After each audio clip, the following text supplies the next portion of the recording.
Welcome back to MANinaCUBE. I'm your host, Arisheh, and today we are exploring one of the most important conversations in technology right now, sovereign AI. AI is quickly becoming a foundational layer for economics, governments, and everyday life. And as that happens, a very natural question is emerging around the world. How can a country develop its own AI capabilities in a way that reflects its priorities, protects its data, and serves its people? That is essentially what sovereign AI is about. And the Middle East is right at the center of this conversation. The region is moving with real ambition, not only investing in world-class infrastructure, but also developing homegrown AI models, training local talent, and building frameworks that align with its own values and languages. It is a fascinating moment. To help us make sense of all of this, I am thrilled to welcome back a very special guest. Professor Ahmed Banafa is a distinguished professor at San Jose State University's College of Engineering, an award-winning author of books like Transformative AI, and a globally recognized expert in AI, IoT, and cybersecurity. He was with me on this podcast about 5 years ago when we discussed the early days of AI in the Middle East, and I'm very excited to have him back for this new chapter. In today's episode, we are going to unpack what sovereign AI actually means, look at the full technology stack behind it, discuss the national security dimension, talk about how businesses can benefit, explore why Arabic language models are so important, and look ahead at where all of this is heading in the next 5 years. Please stay with us.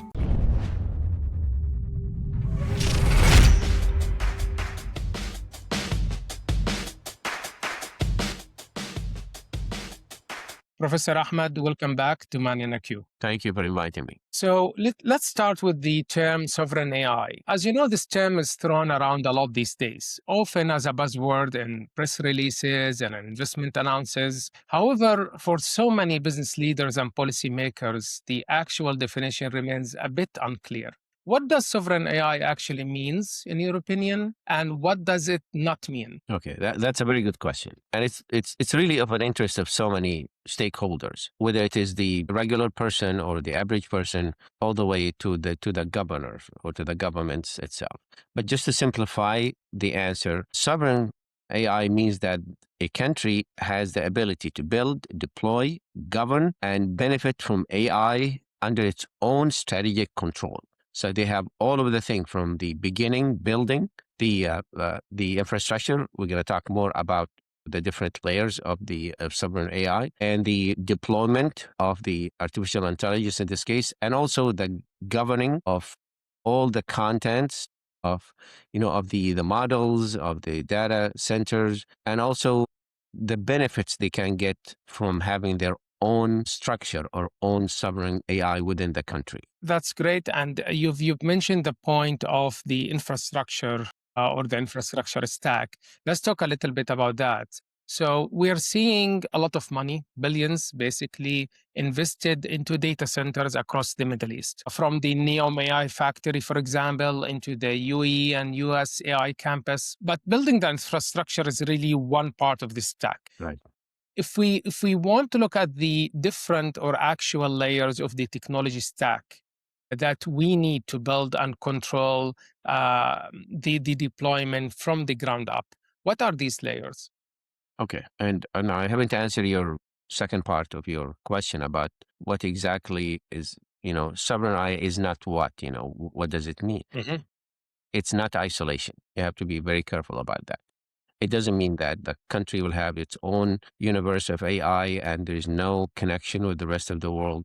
It's all about digital control. So that's the difference between sovereign AI and what it's doing for the country. Now let's talk about the different layers. The first one is the infrastructure, as you mentioned: GPUs, accelerator, cloud platforms, cooling systems.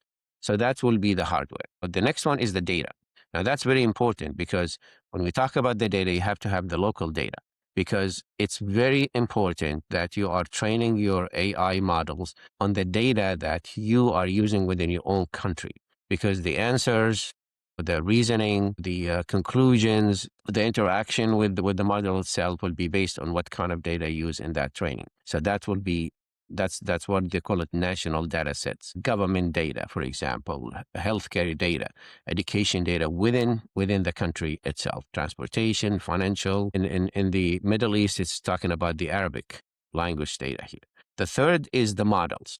I mean, a lot of the companies, whether it's in the United Arab Emirates or in Saudi Arabia, you hear about different models, which is the large language models in this case. Those are to be specifically designed, written in code for Arabic users, and has to be multi-models, text, voice, video, all of the models of the system itself. And that will be one advantage here. The fourth one is the talent. Now that is really one thing that many of the Arab countries are trying very hard to get to that level. Engineers, researchers, cybersecurity expert, data scientists, cloud architects, policies makers, people understanding both technology and the local institutions. So the talent has to be there, which means that universities has to have some programs that will graduate people with multiple levels, not just technical people. You're talking about policies, you're talking about cybersecurity, you're talking about people who understand technology and understand business. And the fifth one is the governance and the regulations, the privacy laws, safety laws, audit system that you can use, the ethical conditions or the guide rails. At the top of that one, you add national security standards. What exactly can you share, what you cannot share? The sixth one, the last one, is the application. What kind of application are you going to have in this sense? What kind of application? That is really challenging in this case. When we talk about the application, is where you're going to use it, which parts of the country you're going to use this kind of applications. Yes, you have your data center, you have your data, you have your models, you have your talents. Where is the application? An application will generate something very important, which is trust. People can use the system.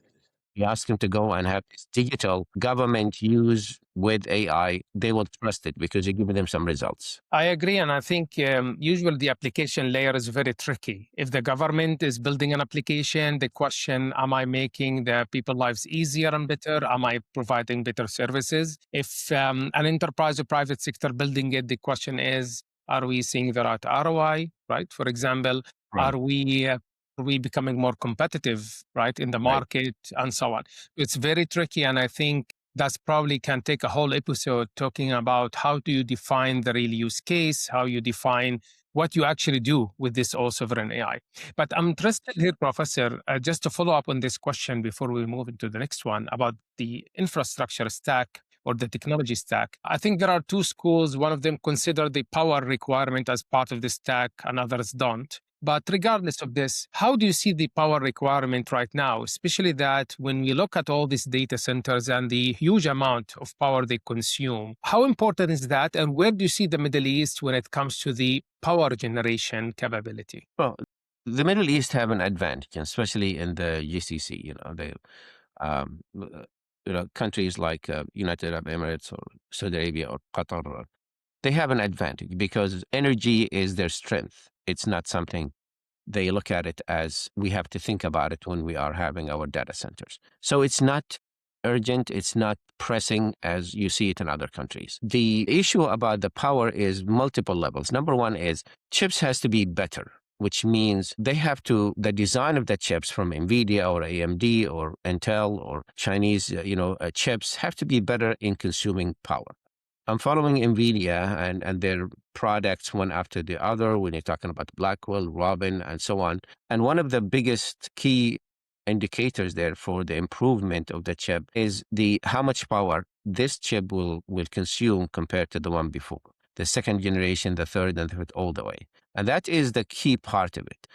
Especially, in the Middle East, we have a lot of sun, so we're blessed with that. There's a lot of solar power. So the use of renewable energy to power the data center and also the area. I can compare this one to what we have here in the United States.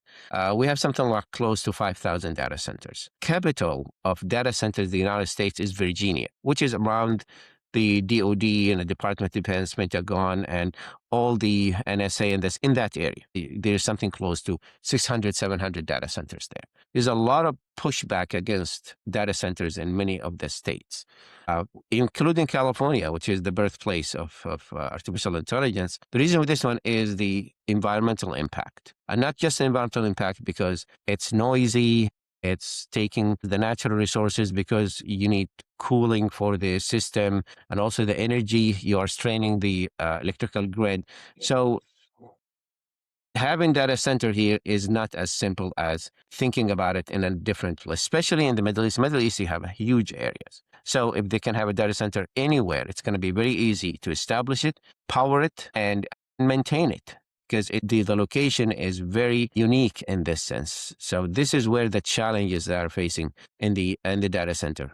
And as we progress in the hardware, the artificial intelligence actually depends on three pillars: the data, the hardware, and the algorithm. The hardware is the chips. So if we can improve the chips and have a better algorithm that will run faster, and the data is there, you collect the data, you have no control now and how the data is actually formed, then you can play with the two elements, which is let's improve the chips. Let's have a better algorithm that will have less number of code lines, so it can run, very quickly. And this is where you can save and face the energy issue. Yeah, and I think the biggest constraint remains for not only the Middle East, to be honest, but maybe most of the world, is the infrastructure components. Because Yes. training is possible, building the models, we have many great initiatives going on right now. Even from a data perspective and Arabization, which we're going to talk about it as well, we're doing good. So that probably remains the biggest constraint. And when it comes to the emissions and sustainability, that's still now a big topic around how do you do the carbon offset? How do you make sure that you're not harming the environment? And how do you make sure that all these data centers remain friendly, I would say, to our environment? Let me move with you into another question around the geopolitics and the national security aspect when it comes to the topic of sovereign AI. The geopolitical climate around technology is incredibly tense right now. We've seen US export controls on NVIDIA chips, for example, and there are always growing concerns over data privacy laws like the US Cloud Act, for example, right? Right. Why does sovereign AI matter right now for the Middle East in particular? And how is it evolving from a purely economic goal into a critical national security issue? Well, we have seen what happened with the war. When you rely on other data centers with other companies, you're really vulnerable. You expose yourself. And what is very important for the Middle East, in general, is to have the independence, in this case, the digital independence, where I have everything contained within the country. And if I need to fix it, I can fix it within the country instead of waiting for another company to come and fix it, or the other company has the resources and I have no control on how to deal with it. So this is the national security will result on some of the digital independence of the country itself. At the top of that, we talk about sovereign AI. One of the elements of sovereign AI is the talent. When you're talking about you have your own talent, you have your own data. I mean, you're right about the chips, which is NVIDIA is controlling something close to 90% of the market. And that's something you cannot, change overnight. Maybe in the future, there will be some factories for semiconductors in the Middle East. For now, that's the element, that's the bottleneck, where can you get enough of those chips? And this is where, the political part comes as the agreement between the United States and between countries in the GCC or in the Middle East so they can have the chips. And they're doing a good job. All of us heard about good agreement with United Arab Emirates and Saudi Arabia to bring those chips so they can use them in the data center. Once they are part of the sovereign AI, you have control. That, that's the key thing about it is. So that's why it's very important to make sure that you have the enough supply, you have the enough the infrastructures, just in case something happened. You don't need anything from outside. I agree. And I think it's even more important when you run the essential services on top of this sovereign AI, right? Essential services in all sectors, whether it's healthcare, government, banking, it's just becoming as a very integral part. of any country, I would say policy and technology plan for the future. But I want to think with you a little bit outside the government lens when it comes to sovereign AI and data centers and shift it a little bit towards enterprises. As you Right. know, to build a big data center, usually that requires a massive amount of investment. And usually only countries and investment funds have that money. Enterprises in general, they don't. How can these enterprises tap into this capability of sovereign AI? How they can get the benefit of this infrastructure and the models that the countries will provide, and how that can help them in their day-to-day business? That's a challenge, absolutely a challenge. But it's the chicken or the egg, question. If the country have its own sovereign AI, basically data centers, chips, and everything is settled, the infrastructure is there, and now those kind of data centers and hardware and the infrastructure is local. The enterprise, which is cannot go and buy or build their own data centers, they can use the local resources. So it start from the government itself, investing in their own local sovereign AI. And then you can talk about the other companies, companies, enterprises, where they can benefit from that instead of relying on AWS or relying on Google and having those cloud services so they can run their own AI or use the services of OpenAI or something like this. They're going to use what is offering to them. So they are benefiting as the second line after the establishment of the sovereign AI. And this is one of the byproducts, which is not just only for helping citizens, also for helping companies, because companies need this kind of resources so they can run their own applications, run their own research, run their own product and services. I mean, I'll give you so many examples of how the government is really using this kind of digital services, and it's very important to have it local and to also benefit from the data. We're talking about all the applications when you go to Saudi Arabia, when you go to make Umrah or Hajj, there is an app for that. And that app serves millions of people and it's working flawlessly. Why? Because the digital infrastructure is good. The same thing with the United Arab Emirates. The services that the government is giving for passport, giving for the government services is the same thing. It's servicing millions. Establishment of something like this proves to you that the customers can be in millions and nothing will happen to your app or your service. So the enterprises, the organization can benefit from that and they will feel comfortable because the data is local, the talent is local, the infrastructure is local, so everything within the country itself. Yes, and I think from a resiliency point of view and service availability also point of view, just great for enterprises because they know where their data lives, and I think they'll be happy to know that they are almost compliant, maybe with a few more steps to do. So there are no issues when it comes to the country laws or regulations, and I think the AI cloud itself becomes more of a business enabler for these private sector companies that they want to build their products and services and applications on top of it. So you basically give them the infrastructure, you give them the tools, you give them maybe developer tools and Mhm. just allow them to use it.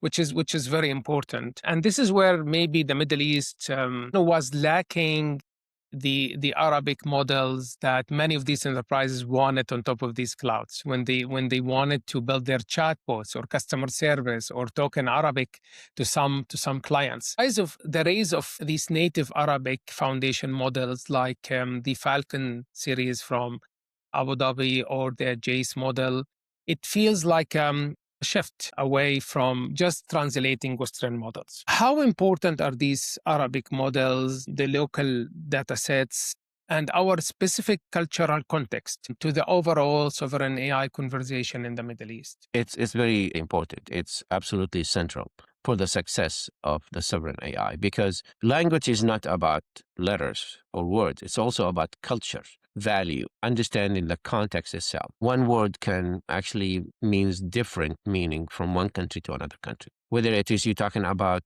each country in the Middle East, or the Gulf area, or the Northern Africa area, or you will see that there is a lot of emphasis on understanding what does it mean and the tone and the question and the quality of the question. I'll give you a simple example. All the models we have now, it's based on Western data. They just grab this data, train the model, and the model will act based on what the data you give that model. And the more people are using it, the more it's just fine tuning, but still the foundation of pieces of data, it's coming from Western culture, from Western beliefs. But if you come to the Arab world, there's a lot of things associated with the language, the faith, the religion, the respect, the values, the family, so many things. It's completely different than what you see in the West. Here's the question. I asked one of the agent about, we have the season of Hajj, and you have something close to 2 to 3 million every year, and they are crowded on Yom Arafah. So it is any way to organize them so we can have it less crowded. I mean, the system, the AI system told you, okay, why don't you have Hajj on 3 months in the year? I mean, how can you answer a question like this if the system never understood that the Hajj is in a specific day and a specific location at a specific time? So things like this,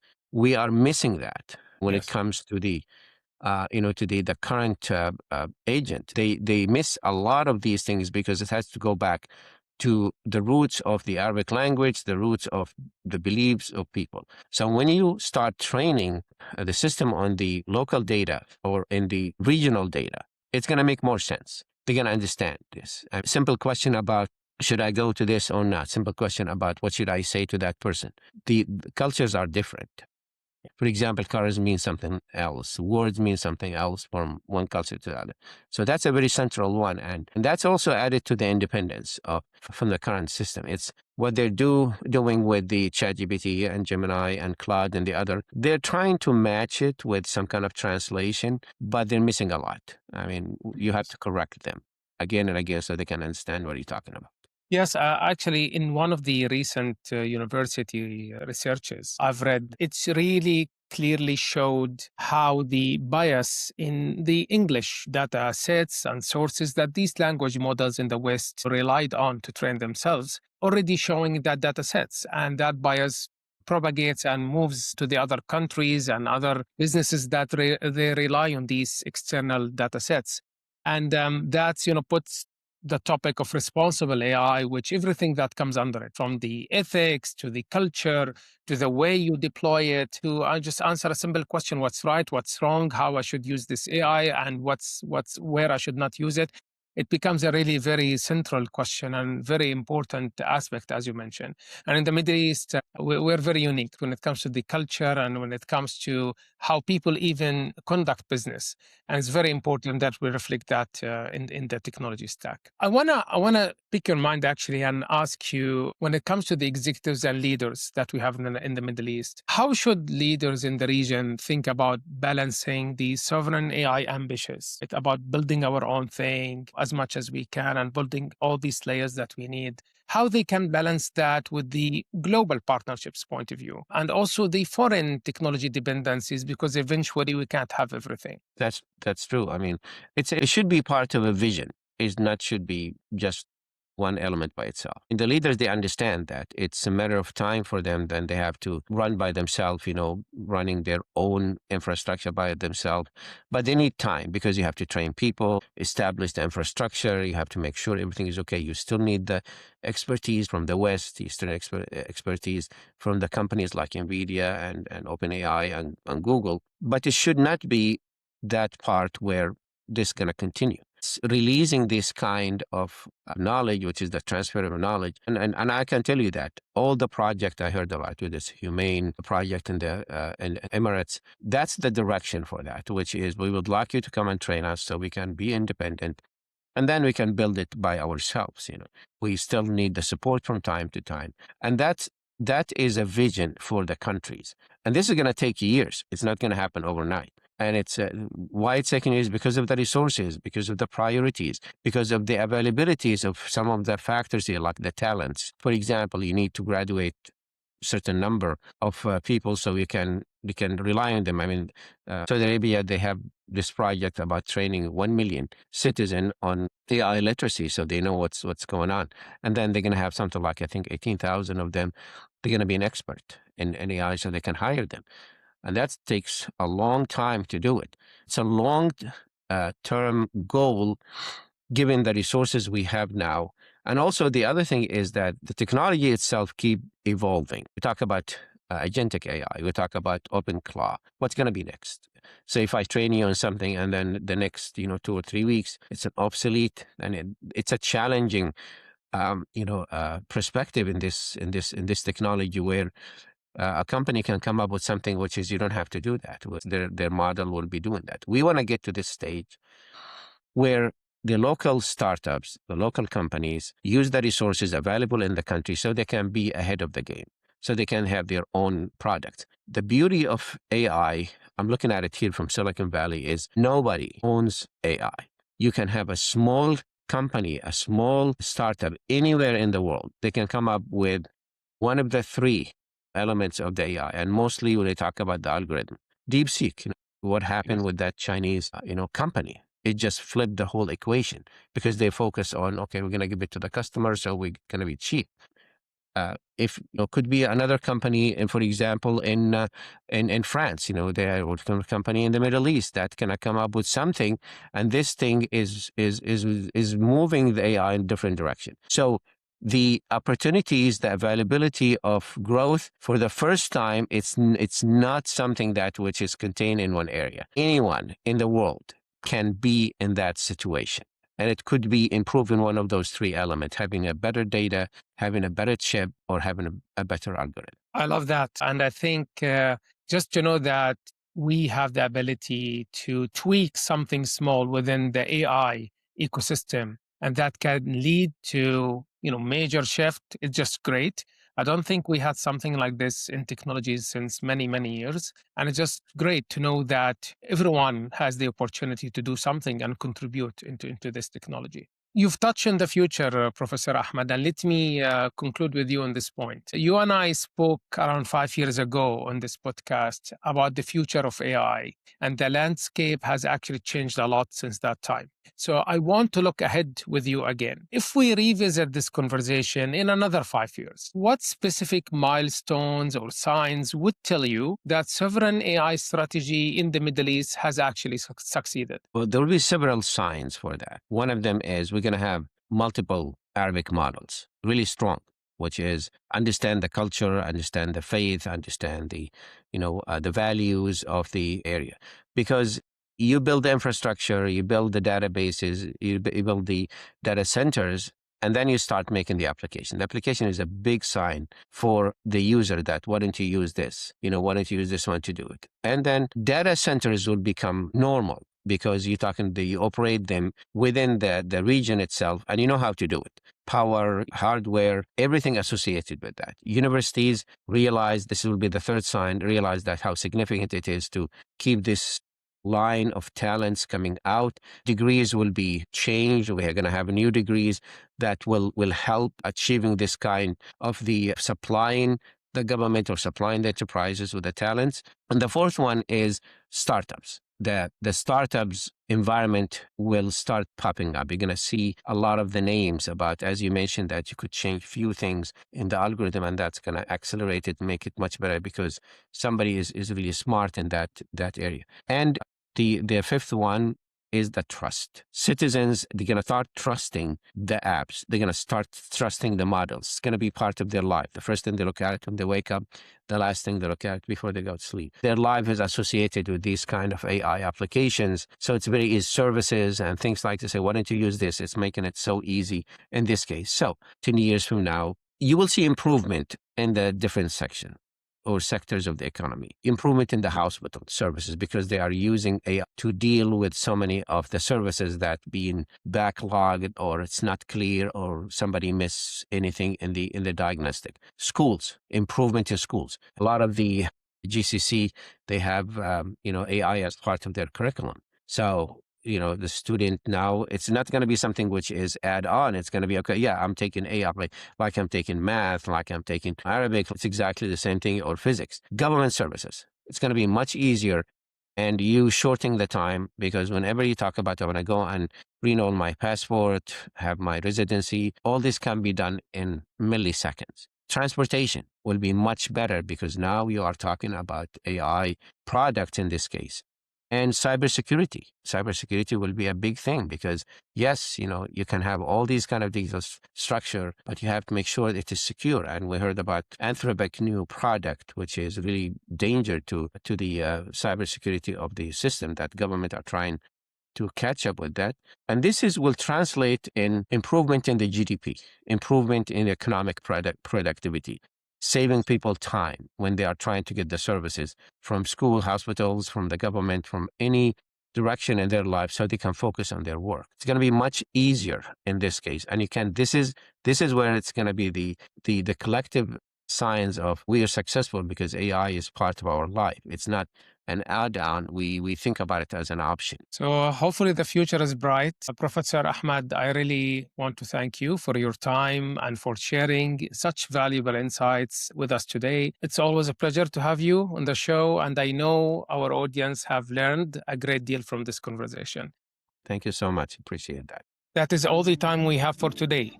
If there is one takeaway from this conversation, it is that sovereign AI is a journey that touches every layer, from infrastructure and research to talent, language, and culture.